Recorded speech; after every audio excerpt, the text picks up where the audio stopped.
Assalamualaikum warahmatullahi wabarakatuh. Selamat pagi dan selamat berjumpa. Perkenalkan, nama saya Depriyadi dari program PGSD Universitas Terbuka.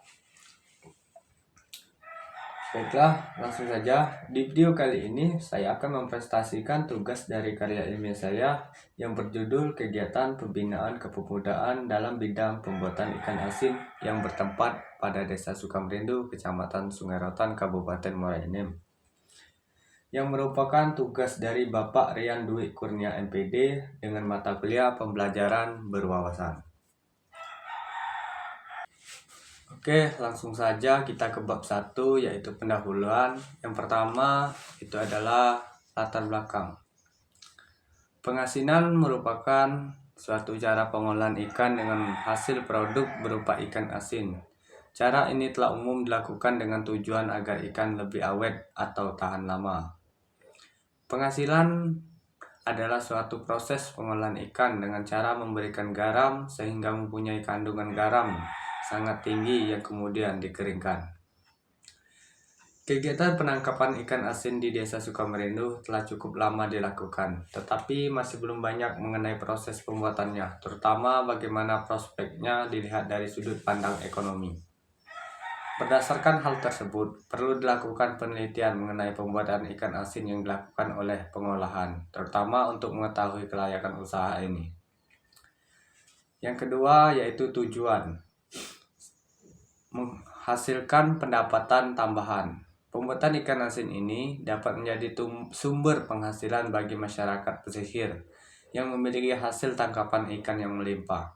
2. Mengembangkan potensi lokal. Pembuatan ikan asin ini dapat menjadi salah satu cara untuk mengembangkan potensi lokal di daerah pesisir, khususnya Desa Sukamrindu. 3. Untuk meningkatkan pengetahuan dan keterampilan. Pembuatan ikan asin dapat menjadi kegiatan yang dapat meningkatkan pengetahuan dan keterampilan masyarakat tentang pengolahan hasil sungai. 4. Meningkatkan kualitas produk. Dengan menerapkan teknik pengolahan yang baik, kualitas ikan asin yang dihasilkan dapat ditingkatkan dan memiliki nilai jual yang tinggi. Untuk manfaat, penulis berharap setelah mengikuti pembinaan ini, para pemuda diharapkan dapat bertambah wawasannya dan lebih giat mempraktikkan dan menularkan keahliannya kepada orang lain dengan tujuan untuk membantu meningkatkan keterampilan dan taraf ekonomi keluarga dan masyarakat. Dan untuk hasil kegiatan yang ingin dicapai, kami berharap kegiatan ini dapat menambah pendapatan pemuda. Kedua, kegiatan ini dapat melatih pengetahuan dan keterampilan dalam hal membuat ikan asin. Ketiga, kegiatan ini dapat menciptakan lapangan pekerjaan di Desa Sukamrindu. Oke, lanjut untuk bab 2 yaitu pelaksanaan kegiatan. Tempat dan waktu pelaksanaan kegiatan. Pelaksanaan kepemudaan dalam bidang pembuatan ikan asin ini kami lakukan di rumah Bapak Indawan di Desa Sukamrindu, Dusun 2, Kecamatan Sungai Rotan, Kabupaten Muara Enim, yang dilaksanakan selama 8 kali pertemuan dalam 9 hari, yakni mulai dari tanggal 12 Mei sampai 20 Mei 2025. Ini adalah contoh jadwal kegiatan kami dari pertemuan pertama sampai 8 yang sudah saya jelaskan di video pertama untuk rancangan karya ilmiah.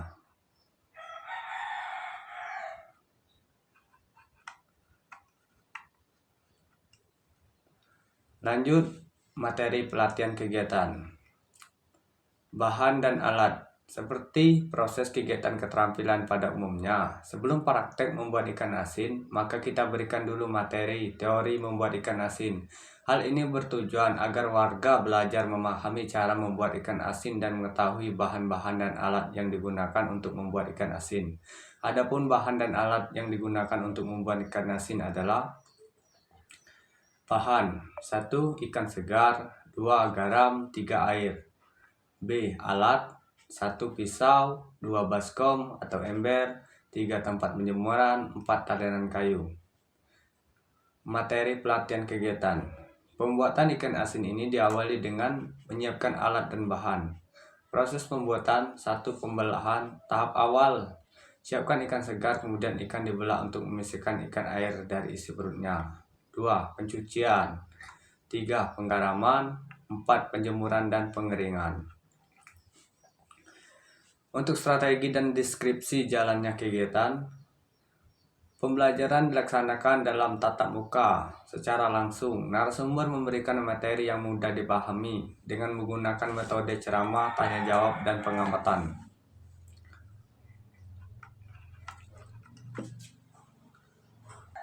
Oke, lanjut lagi ke bab 3, temuan dan hasil analisa. Pertama, hasil evaluasi proses. Selama proses pembelajaran, ternyata masih banyak yang kurang pengetahuan tentang cara membuat ikan asin dan manfaat ikan asin. Ikan asin ini merupakan bahan makanan yang terbuat dari daging ikan yang diawetkan dengan menambahkan banyak garam, sehingga bahan awetan ikan asin menjadi produk yang populer dan digemari oleh banyak orang, khususnya di Indonesia. Nah, ini adalah contoh tabel keaktifan para pemuda.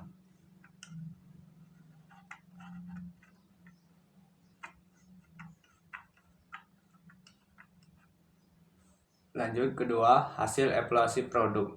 Setelah mendapatkan pembinaan dari narasumber, warga mencoba melakukan diversifikasi produk ikan asin dengan membuat ikan asin dari berbagai ikan seperti ikan betok, ikan gabus, ikan seluang, dan masih banyak jenis ikan lainnya.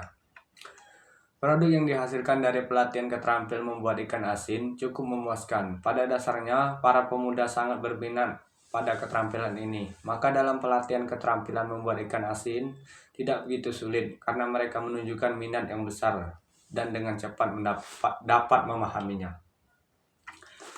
Ketiga, pembahasan. Kegiatan program kepemudaan di Desa Sukamerindu, Kecamatan Sungai Rotan, Kabupaten Muara Enim, sangatlah membantu masyarakat setempat. Dengan adanya kegiatan pembinaan di sini, khususnya keterampilan pembuatan ikan asin, membuat para peserta bersemangat untuk mengikuti kegiatan ini dan juga mempunyai dampak positif bagi dirinya sendiri dan kampungnya. Keempat, untuk gambaran keaktifan dari 7 orang warga belajar. 1.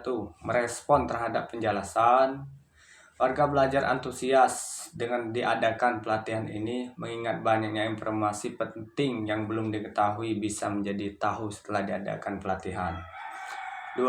Cara mempraktikkan petunjuk. Warga belajar mudah menerima penjelasan dari narasumber dan pelaksanaan. Semua bisa berjalan dengan lancar dan tidak ada kendala suatu apapun. 3. Antusias, semangat kehadirannya.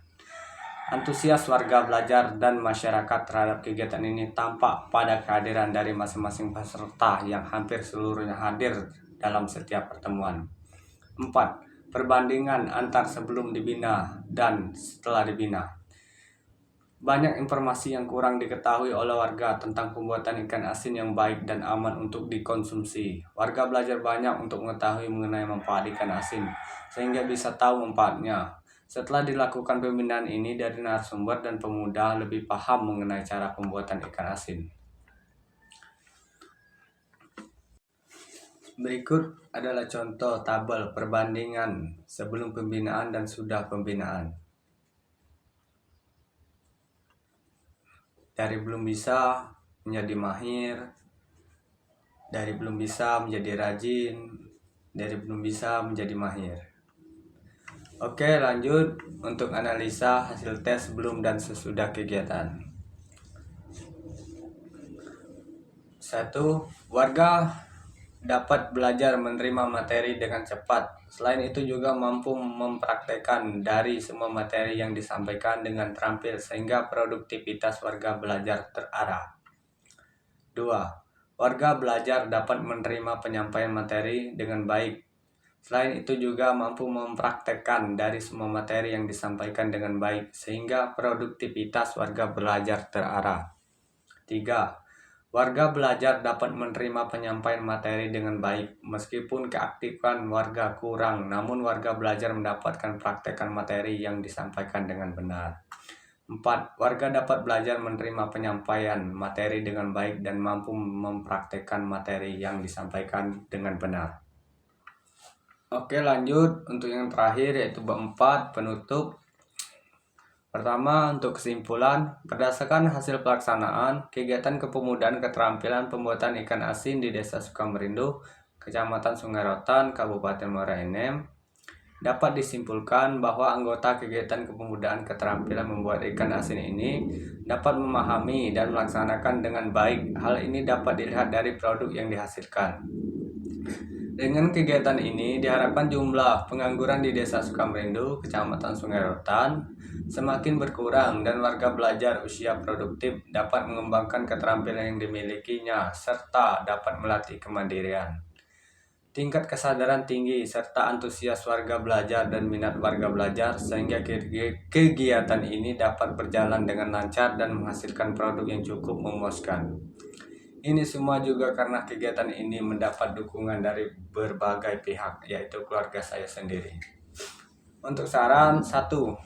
Perlu dilakukan pembinaan kepemudaan mengenai ikan asin yang dihasilkan sehingga dapat bersaing dengan produk ikan asin dari daerah lain, bahkan bisa bersaing di era globalisasi ini. 2. Perlu dilakukan pembinaan pemuda lebih lanjut kepada warga belajar yang lain tentang pembuatan ikan asin dan pembinaan yang lain agar bisa menjadi bekal untuk berwirausaha. 3. Perlu dikembangkan usaha pengasinan ikan asin dari skala rumah tangga menjadi skala yang lebih besar.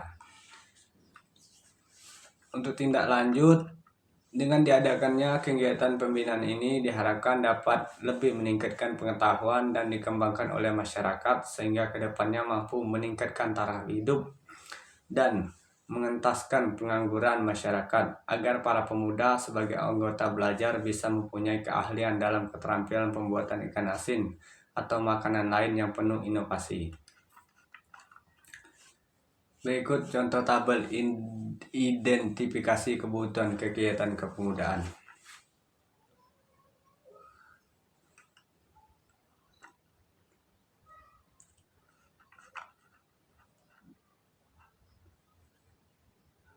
Lanjut, daftar peserta praktik program kepemudaan pelatihan pengembangan usaha pembuatan ikan asin.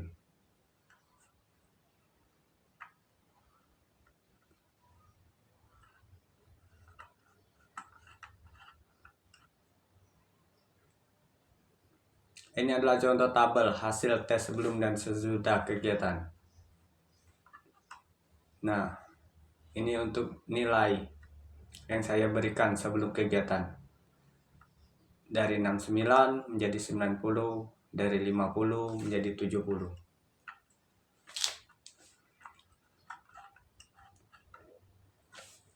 Selanjutnya, untuk tabel identifikasi warga belajar program pembinaan kepemudaan. Ini contoh tabelnya. Saya merekrut dari berbagai macam kalangan usia dan pendidikan, mulai dari usia 16 tahun sampai 50 tahun. Dari pendidikan SD sampai SMA. Lanjut, untuk daftar kehadiran warga belajar. Di sini masih banyak yang tidak hadir pada pertemuan-pertemuan. Terakhir, untuk lampiran hasil dari kegiatan. Yang pertama, pas perekrutan pemuda. Ini yang kedua, pas kami lagi memasang perangkap. Ketiga, pengangkatan hasil perangkap. 4. Pembersihan ikan. 5. Penggaraman. 6. Penjemuran ikan. 7. Pengangkatan ikan. Dan yang terakhir bonus 8. Hasil yang sudah jadi. Oke, mungkin itu saja yang dapat saya sampaikan untuk hasil karya ilmiah saya dalam pembinaan pembuatan ikan asin ini. Kepada dosen pembimbing saya, Pak Rian Dwi Kurnia MPD, bila banyak kesalahan kata-kata dan perkataan yang kurang jelas, saya mohon maaf. Kepada Allah saya mohon ampun. Saya akhiri. Wassalamualaikum warahmatullahi wabarakatuh.